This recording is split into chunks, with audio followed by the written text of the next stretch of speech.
namin, kung pwede po, disperse po muna tayo. Kasi hindi na po sila lalabas. In-explain na po namin kanina na hindi na sila lalabas kasi ang mga eksena po nila dito mabigat. So, hindi po sila pwedeng labas picture, tapos babalik ulit sila sa pag-iyak. Hindi po pwede sila. Kawawa naman po. Kaya lang po, makikiusap kami kasi kawawa rin po kami pagka kung may nagsumbong at may...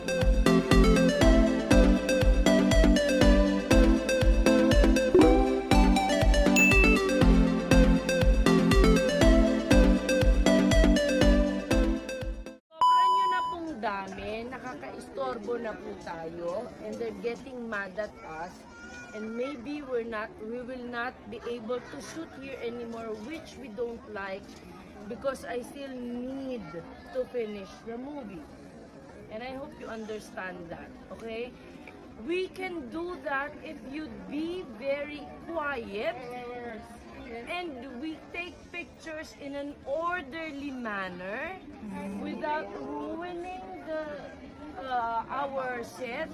In fact, you're beyond what is allowed. Kanina po, nandun yung mga tao, ngayon andyan na po kayo. If we don't listen, if we don't keep quiet, we don't listen to them, you will leave here without seeing them, which I don't like. I would like to give that to you. The only chance you see them, right? You have to follow instructions. So, kanina I did it by batch. Hindi ko kayo pwedeng payagan solo lahat sa kanila. So for example, everyone from here to here, let's take a picture without shouting. Yes. Okay? Yes. Without coming here because this event are not ours.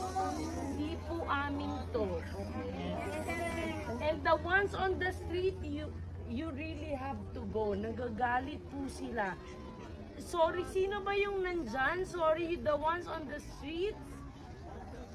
Paano ba natin kasi mapapaano yun?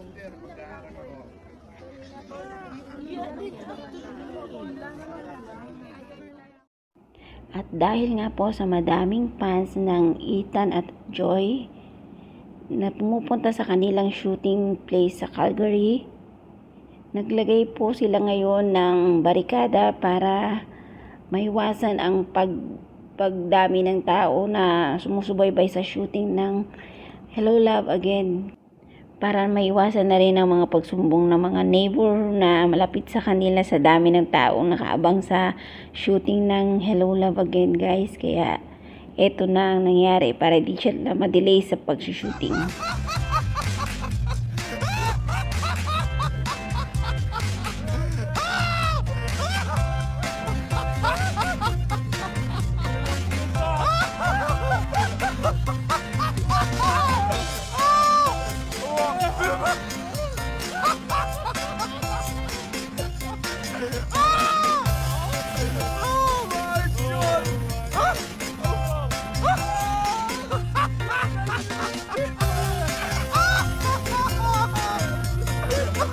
Pasensya na po kasi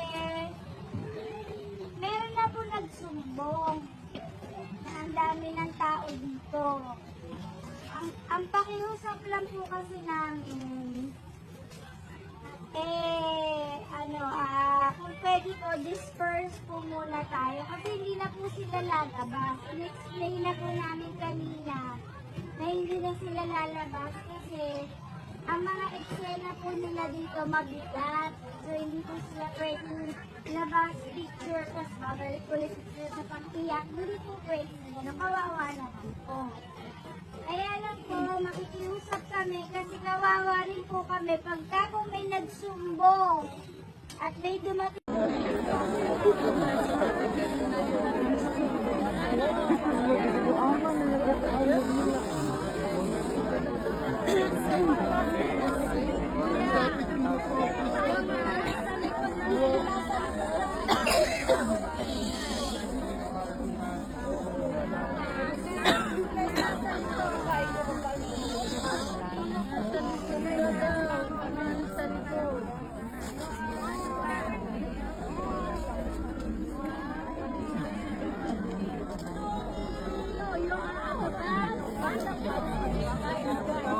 Bagawa eh.